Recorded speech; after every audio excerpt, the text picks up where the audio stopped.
Qué promesa más grande la que tenemos en Cristo. Solo en Él encontramos esperanza para nuestra vida.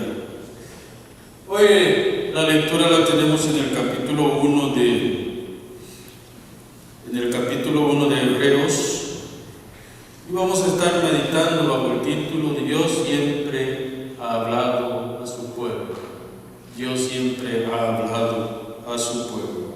Capítulo 1 de Hebreos, donde vamos a estar meditando principalmente cómo Dios a lo largo de la historia, tanto del Antiguo como del Nuevo Testamento, ha estado en comunión con el hombre.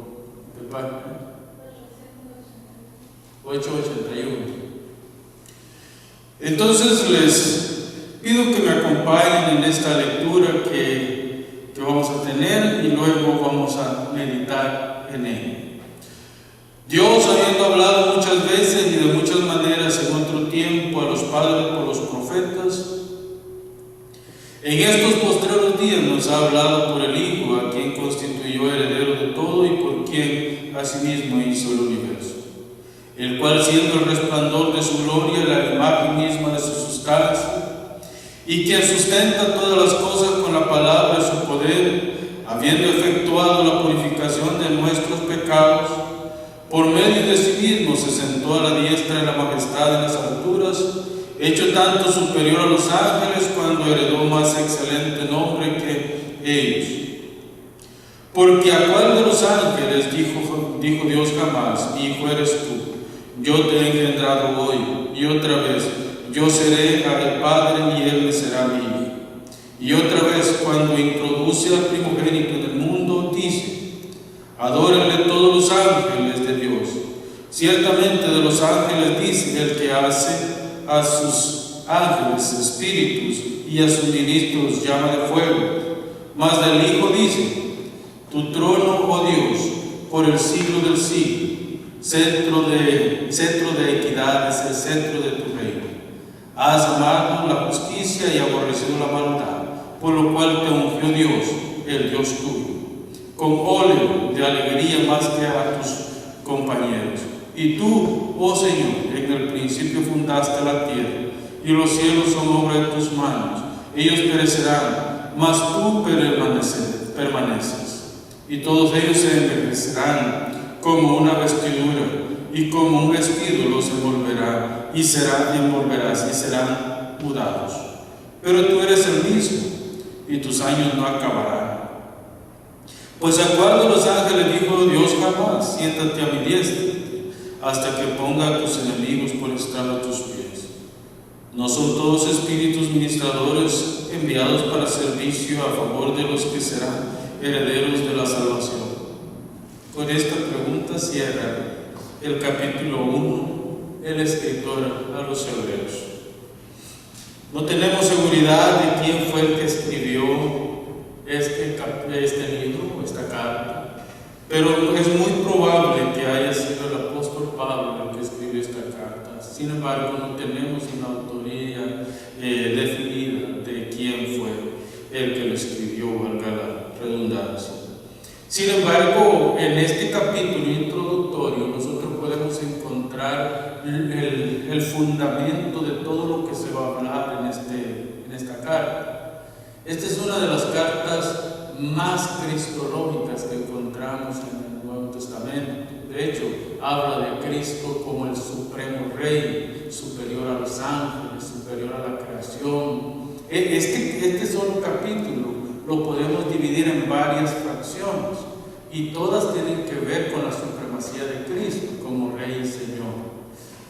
Sin embargo, yo quiero enfocarme en esta tarde en dos principios fundamentales: cómo Dios nos habla a través del Antiguo Testamento y cómo nos habla a través del Espíritu y a través de Cristo en el Nuevo Testamento. Aunque el Antiguo Testamento fue escrito o inspirado por el Espíritu Santo, también vemos una obra más activa del Espíritu Santo en el Nuevo Testamento, ya que después del Pentecostés el Espíritu vino a morar en nosotros los creyentes, Y cuando Él hace de nosotros su templo, la obra es más activa de nosotros. Aunque en el Antiguo Testamento podemos ver una obra parcialmente activa, porque venía en determinado tiempo a determinadas personas para llamarlos a ciertas obras.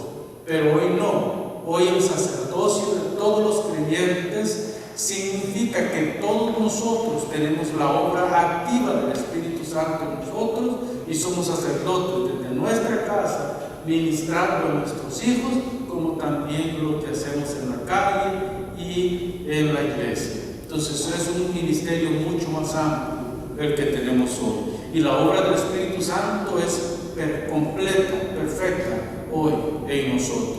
Aunque es progresiva, no está completa en el sentido estricto de la palabra, porque el Espíritu Santo va trabajando paulatinamente en nosotros. Pero un día esa obra va a ser tan completa que a nosotros no vamos a necesitar de que yo esté parado acá enseñándoles a ustedes, que cada uno conocerá según el Espíritu le ha dado a conocer. Comencemos con esto. ¿Qué es la gracia? ¿Qué es la gracia de Dios? La gracia de Dios se puede definir como la misericordia de Dios, que ha sido extendida hacia nosotros por parte de Dios de tal manera que nos ha regalado a nosotros la salvación, nos ha regalado a nosotros esa comunión que nosotros tenemos con Él. Hermano, su bondad ha sido tan grande que a pesar de que el hombre no merece la misericordia de Dios, Dios sigue extendiendo su misericordia para con nosotros. Y eso es lo que vamos a estar viendo hoy, cómo Dios nos habla y nos sigue hablando y nos seguirá hablando hasta el día de la redención. Nada de esto funciona como Dios, como nosotros queremos, sino como Dios quiere que funcione. Por eso nosotros, en nuestro entendimiento bíblico teológico, debemos conocer un término, y es el término la historia de redención. La historia que Dios inicia, la historia que se está desarrollando y la historia que falta que se consume en el tiempo del fin. Entonces nosotros vamos desarrollándonos en una historia lo que Dios ha preparado de antemano para que funcione, y nosotros y Él va cumpliendo en nosotros el propósito eterno por el cual creó esta historia.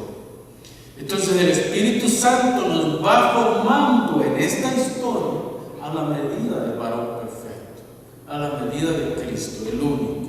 Y Cristo, por su lado, está efectuando en esta historia de redención, está efectuando su oficio de sacerdote del cielo, siendo Él nuestro intermediario entre el Padre y nosotros, entre Dios y nosotros. Está el Hijo como abogado, como el Paracletos, como el intercesor que media por nosotros delante del Padre. Y por eso es que el apóstol Pablo enseña y dice: ¿quién acusará a los escogidos de Dios?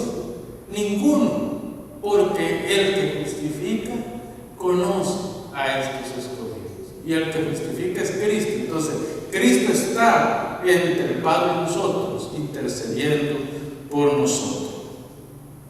¿Cómo nosotros podemos ver la historia desarrollándose?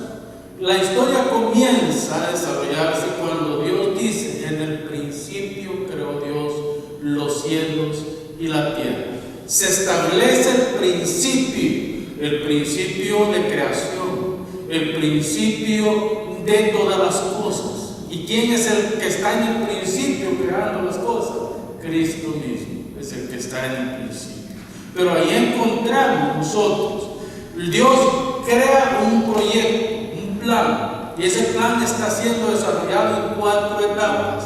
La primera etapa es la creación, segunda etapa la caída, tercera etapa restauración y la cuarta etapa la glorificación. Esta es la historia que nosotros estamos siguiendo, que Dios está siguiendo a través de nosotros. En esta historia, Dios creó al hombre perfecto, el estado de creación. El hombre cae, pero aún cuando el hombre cae, Dios usa los medios de gracia para poder alcanzar al hombre. Y me quiero detener un poco en este espacio porque es importante verlo como Dios ha hablado con el hombre desde el principio. Porque la palabra del Señor dice que Dios todos los días descendía al huerto ¿a qué? A tener una comunión con Adán. Y conversaban cara a cara. El único hombre, además de Cristo, que ha pisado este planeta, que ha visto a Dios cara a cara, ha sido Adán. Nadie más. Lo ha visto en su perfecta justicia, lo ha visto en su perfecto amor, lo ha visto en su perfecta gracia, lo ha visto en su perfección perfecta. Sin embargo, Adán pierde esto cuando acepta comer del fruto prohibido. Pierde esto. Y es entonces cuando se rompe esa comunión. Y Dios tiene que usar terceros para comunicarse con el hombre. ¿Por qué? Porque ya no puede Él comunicarse con el hombre directamente. Porque el hombre ha caído de la gracia de Dios. Y se ha convertido en verdaderamente algo insignificante. Después de ser la corona de la creación, el hombre al pecar y aceptar el pecado se ha convertido en algo insignificante para Dios. Por eso es que Dios tiene que restaurarlo. Y si ustedes ven, cuando Dios desciende al huerto, Dios llama a Adán 3 veces. Y Adán, en vez de responder a Dios, en vez de ir al encuentro con Dios, porque Dios lo está llamando, ¿qué es lo que hace Adán? Es esconderse. Esconderse de Dios. ¿Por qué será que Adán busca esconderse de Dios? Primero porque Adán no podía soportar la santidad de Dios. La presencia de Dios era tan pura, era tan santa, era tan sublime, que no puede soportar ver a Dios. Por primera vez Adán siente miedo. Por primera vez Adán siente en su ser que está muriendo por dentro, porque ha roto ese canal de comunicación con Dios. Entonces, pero en segunda parte, Adán ve a Dios descender con la espada desenvainada para cortarle la cabeza. Por eso es que Adán corre y se esconde, porque ve la justicia de Dios. Así como había visto la justicia de Dios perfectamente, ahora la está viendo en práctica, en la práctica. Dios viene con la espada desenvainada para matar a Adán. Hermanos, cuando ustedes escuchen un término que dice, es que Dios ama al pecador, pero aborrece su pecado, ese término no puede ser más mal utilizado. ¿Sí? Porque Dios no va a mandar al infierno al pecado. Dios va a mandar a los pecadores al infierno, juntamente con su pecado. Entonces, ¿Dios sigue amando al pecador? Por supuesto que Dios no ama al pecador. Al contrario, la Biblia dice todo lo contrario. La Biblia dice que aborrece a los que hacen maldad, aborrece a los que hacen pecado. Eso es lo que la Biblia dice. Pero podemos aplicarlo de la otra forma. Nosotros somos pecadores arrepentidos. A nosotros sí nos ama Dios. Pero no nos ama a nosotros por nosotros, nos ama por Cristo. Porque Él amó con amor eterno al Hijo. Y el Hijo, representándonos a nosotros, Él es el sustituto y a través de Cristo nos ve a nosotros y nos ama a nosotros también. Pero por un momento, cuando Dios llama a Adán, Adán calla, queda en silencio y ve la justicia de Dios, pero Dios por un momento desvía su mirada de Adán y pone su mirada en el sustituto. y es donde se ejecuta por primera vez, el sacrificio. Un sacrificio de un inocente. ¿Cómo lo sabemos? Porque la Biblia dice que Dios con pieles cubrió la desnudez de Adán. Entonces Dios tuvo que haber matado un animal para poder sacar las pieles y de las pieles hacer vestido para cubrir a Adán. Entonces Dios, ahora Adán sí puede responder. Ahora Adán, cuando ya Dios ha derramado su enojo, su ira sobre el sustituto, ahora Adán puede decir, es que tuve miedo y me escondí. Ven la restauración, ven la regeneración, ven la santificación, ven el nuevo nacimiento. Dios de la muerte está brotando vida, porque Adán había pecado y había caído en muerte absoluta. Pero Dios de la muerte está brotando la vida, y nuevamente llama a Adán, y Adán dice, es que tuve mucho miedo y me escondí. Y Dios le dice, pero ¿quién te enseñó a tener miedo? ¿Quién te enseñó? ¿De dónde aprendiste ese sentimiento tan negativo? Y es ahí donde empieza el uno a echarse la culpa con el otro, a dar culpa a Dios por haberle dado una mujer. Yo nunca te pedí esa mujer, vos me la diste. Y la mujer dice, no, la serpiente era culpable porque ella fue la que me engañó. En fin, Dios dice, los tres tienen la culpa. Los tres son culpables. Y cada uno tendrá que pagar la consecuencia. Y esto seguirá hasta la glorificación. Hermanos, pero también en el antiguo pacto nosotros podemos ver cómo Dios ha hablado a través de los profetas, ¿sí? A través de los jueces, a través de todos estos hombres de Dios. Póngase a pensar un momento, el primer profeta como tal que nosotros encontramos en la Biblia, pues es Moisés. Y Moisés, cómo sufrió con el pueblo por 40 años, tuvo que sufrir, y les mandaba la voz de Dios, les hablaba el mensaje de Dios, y el pueblo se molestaba con él. Moisés sufrió mucho y fue un hombre de mucha paciencia para soportar todas las cosas que el pueblo le hacía en camino a Canaán. Mientras los cuidaba, mientras los protegía, mientras oraba a Dios, mientras estaba entre Dios y ellos, el pueblo siempre estaba en rebeldía. Al final, nosotros encontramos que Dios tiene que llevarse a Moisés. Ni siquiera el pueblo tiene el placer de sepultar a Moisés, porque Dios dice, si yo dejo que este pueblo sepulte a Moisés, van a venir allí a adorar a Moisés. La tumba de Moisés van a estar adorando, el hueso de Moisés van a estar adorando toda la vida. Hasta ahora no se encuentra la tumba de Moisés. Y yo les aseguro que muchos pueblos de Israel, por décadas, por años, por milenios, estuvieron buscando la tumba de Moisés. Pero Dios no quiso que la encontraran. ¿Por qué? Porque Dios ya había hablado. Y se recuerdan lo que pasa allá cuando el rico llega al infierno. Cuando llega al infierno, ¿qué es lo que le dice a Abraham? Manda a Lázaro que venga y que moje la punta de mi lengua con agua, porque estoy atormentado en esta llama. Y Abraham dice, no, aunque se levante uno de los muertos, no lo van a escuchar, porque así es duro el corazón del hombre. No, le dice, para eso tienen a Moisés y a los profetas. Si a ellos no oyen, aunque se levante quien se levante entre los muertos, no lo van a oír.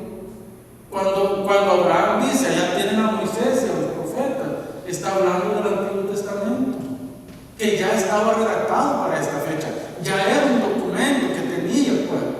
Entonces dice, ahí tienen la palabra de Dios. Si no escuchan la palabra de Dios, no importa quién se levante, no importa, no lo van a oír. Y si lo oyen, lo van a oír con un oído y le va a salir por el otro, porque así somos nosotros, ¿sí? Pero ¿qué es lo que sucede? Dios levanta jueces, 12 jueces en Israel. Los jueces morían, el pueblo se desbarataba y empezaba a ser humano. Por 40, 50, 30, 20 años que Dios los entregaba al vituperio, Dios los entregaba a la muerte. Luego levantaba otro juez y volvía y restauraba al pueblo. Y así fue un ciclo, ¿sabe?, de 450 años. Eso fue más o menos lo que duró la historia de estos jueces, 450 años. Un ciclo de muerte, un ciclo de inestabilidad. Se moría el juez, caía en el pecado. Dios venía, levantaba otro, los ponía en alto y luego volvían a pecar y se entregaban a la idolatría. Dios los entregaba a los pueblos paganos y así sucesivamente. Luego Dios le levanta profetas. Estos profetas venían y hablaban la palabra de Dios al pueblo, llamaban constantemente al pueblo al arrepentimiento. Estos profetas siempre hablaron del Mesías, siempre. Miren, lean los capítulos del 6 al 11 de Isaías, van a encontrar una cristología pura, porque es Cristo, el Mesías que viene, el príncipe de paz, en fin, todo era lo que hablaba. Pero ¿qué hicieron con Isaías? Isaías andaba huyendo de Manasés, el último rey de Israel, que gobernó 55 años. Anda huyendo de Manasés y su ejército, se mete en la cueva, la cueva de un árbol que estaba hueco, se mete allí y Manasés manda a cerrar el árbol con Isaías adentro. Isaías fue partido en dos en ese árbol. Tenía todo un ejército, no podía salir. Y es un hombre que nos deja 64 capítulos de la Biblia que nos hablan preciosamente de toda la inestabilidad que había en el pueblo, pero también de la salvación a través del Mesías. El capítulo 53, el siervo sufriente, desechado por los hombres, varón de dolores, experimentado en quebranto, como que escondimos de él el rostro, fue menospreciado, hasta llevado a la cruz. Esos eran los profetas. Jeremías, ¿qué les puedo decir de Jeremías? 40 y tantos años de ministerio. Y Jeremías estuvo en una cisterna más de una semana. Y la cisterna era un agujero que hacían en la tierra para colectar agua, de donde tomaban agua el pueblo. Pero estas cisternas, normalmente estas cisternas les llamaban así porque tenían más o menos unos 50, 60 centímetros de puro lodo. De puro lodo. Usted sabe lo que es que a uno lo metan en esa cisterna por una semana en el puro lodo, parado, sin poder sentarse, sin poder acostarse, sino estar parado una semana ahí. Pues eso fue lo que sufrió Jeremías. ¿Y sabe cuál fue el único pecado de Jeremías? Llamar al pueblo al arrepentimiento, llamar al pueblo a la salvación. Ahora piense usted, ¿ha hablado Dios o no ha hablado Dios? Dios siempre ha utilizado medios para hablarle a uno, porque no es una cosa de que yo voy a Dios, es una cosa de que Dios me atrae hacia sí. Dios me llama al arrepentimiento y por medio de la obra interna del Espíritu Santo en mí, yo respondo positivamente a la voz de Dios. Esta es la obra de Dios, es una obra completa, perfecta. Dios siempre ha hablado al hombre, nos entregó profetas, nos entregó pastores, hermanos, por los sacrificios, todo el mobiliario del tabernáculo y cada sacrificio que se celebraba tenía una razón de ser. ¿Sabía usted que cada año el pueblo se reunía en una sola convocatoria? Y ese año el sumo sacerdote era el único fecha cuando el sumo sacerdote celebraba el sacrificio. Se traían dos animales. Uno, en los dos el pueblo ponía sus manos sobre esos animales. Pero uno, fíjese cómo era la crueldad de eso, porque esto tipificaba la barbaridad que el humano iba a hacer con Cristo. Imagínense, el pueblo venía, ponía sus manos sobre estos dos animales, uno era llevado a la mitad del desierto, a un lugar que se llama Jezreel, un lugar apartado donde no hay civilización, no hay vida, no hay árboles, sino solo arena, puro desierto. Era abandonado allá para que muriera este animal, de sed y de hambre y de toda la inclemencia del clima. Mientras el otro, el sacerdote, el sumo sacerdote, lo degollaba, tomaba su sangre y con esa sangre rociaba en el altar. Tipificando la sangre de Cristo derramada por nosotros. Y eso se hacía año con año. Desde que se instauró la ley, se instituyó la ley, estamos hablando de 1500 años. Y todavía en las sinagogas hacen estas prácticas. Ahora piense usted, hermano, la obra de Cristo es tan perfecta. Y Dios nos ha hablado a través del Hijo, que el Señor fue por todo el camino del Gólgota, desde Jerusalén, fue por todo ese camino, y cargando la culpa de nosotros, cargando la culpa de la humanidad, llevando nuestros pecados en sus hombros. El suplicio del Señor no comenzó en el Calvario, el suplicio del Señor comenzó en Getsemaní la noche anterior, donde la Biblia nos enseña que de sus poros empezó a salir sangre mezclada con sudor. Esto, clínicamente hablando, tiene una respuesta. De hecho, según la ciencia, dice que cuando una persona está expuesta a mucho sufrimiento, a mucha presión, la sangre empieza a brotar por los poros y se mezcla con sudor. Y es así como los discípulos dicen que veían caer del cuerpo del Señor, me imagino que del rostro del Señor, grandes gotas de sudor con sangre. Dice Lucas, el único que dice como médico, le da una respuesta médica a esto. Dice, y empezaron a ver caer del rostro del Señor grandes gotas de sangre mezclada con sudor. Ahora piense usted, el arresto fue entre las 12 de la noche y la 1 de la madrugada. Todo ese tiempo estuve en interrogación hasta las 6 de la mañana, más o menos entre las 4:30, 5, sale al patio, ya se expone a la claridad, más o menos como a las 6 de la mañana. El Señor ya es sacado para ser llevado a Pilato la primera vez. Todo eso, Él no ha comido. La última cena fue aproximadamente entre las 10 y las 11 de la noche. No ha comido, no ha tomado agua. Y sobre esto le han metido 40 latigazos. Ahora póngase usted a pensar, 40 latigazos, ¿cuánto desangramiento no tenía? Todo ese camino, todo ese trayectorio, ha vuelto al Señor, lo ha vuelto débil. Lo ha vuelto también muy incapaz de sostenerse por su propia cuenta. Por eso es que el escritor a los Hebreos dice bien claro, hermanos. Dice, en estos postreros días nos ha hablado por el Hijo. ¿Por qué nos ha hablado por el Hijo? Su sacrificio. Usted no necesita más sacrificio. Lo que necesita es el sacrificio de Cristo, porque en ese sacrificio encontramos vida eterna. Ahora, ¿cómo el Espíritu Santo ha venido a obrar ahora en nosotros?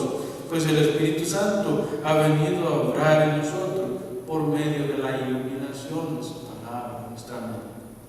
Él es el que nos da vida. La pregunta es, ¿cuántos de ustedes leen la Biblia? ¿De verdad leen la Biblia? Si leen la Biblia, Dios les está hablando y el Espíritu Santo está haciendo una obra en ustedes. El Espíritu Santo no solamente de esa manera, sino que utiliza hombres para predicar la palabra del Señor, para escribir himnos, para escribir libros, para que de esta manera ustedes puedan ser nutridos. Imagínense, cada himno cantado es un mensaje. Por eso es que nosotros como cristianos debemos de analizar cada letra que cantamos porque no todas las letras son bíblicas. Hay uno que parece que le está cantando a la yegua, a la mujer. Ahora encuentra una diversidad, uno que uno no sabe a qué le canta, ¿no es cierto? Pero ¿qué es lo que tenemos que hacer nosotros? Discernir por medio del Espíritu lo que es de Dios y lo que no es de Dios, y cantar esos signos solemnes que nos conectan con la divinidad, que nos llevan por medio del Espíritu a rendirle gloria a Dios. Nuestro trabajo no es otro sino rendirle gloria a Dios. Ese es nuestro trabajo. Por eso dice, a quien constituyó heredero de todo y por quien asimismo hizo el universo. Con esto, hermanos, yo cierro este tiempo diciéndoles: sin Cristo, sin la obra del Espíritu Santo, nosotros estamos muertos en nuestros delitos y pecados. Nosotros necesitamos de la obra vicaria de Cristo, pero también necesitamos la obra del Espíritu en nuestros corazones, que nos llevan a decir: Abba, Padre. Amén. Oramos, hermanos. Dios eterno, muchas gracias te damos en esta tarde por tu palabra.